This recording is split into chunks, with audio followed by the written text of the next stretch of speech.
Abafundi bamashele eNkantolo yeMantshi yaseDikeni befuna kudedelwe abafundi bebeboshiwe ngesikhathi kunombhikisho. Bamile kwelokuthi ukungalalelwa kwezikhalo zabo kuholele ekutheni bangenele umbhikisho. Bathi bafuna kube nezinguquko kuziphathimandla zenyuvesi, kuthuthukiswe izindawo zokuhlala abafundi, kube nohlelo oluhlelekile lokukhethwa kwe-SRC.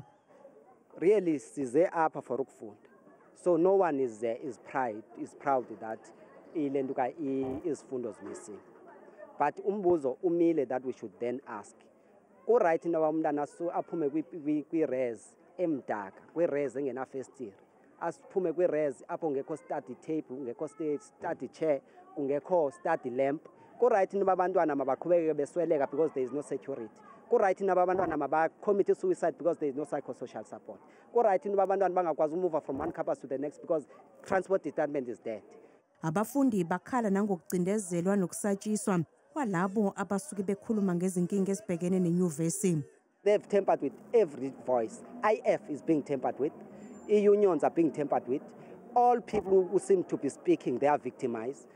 I don't know how many workers that they have shown me their diagnosis, that they are diagnosed with depression due to the intimidation, the fear that is mongering inside our institution. Now they want to attack us as students, the only voice that is remaining. Lombhikisho wabafundi namuhla uphenduke waba nodlame ngemuva nje kwesikhashana kudedelwe Labafundi Abahlanu ebebeboshiwe.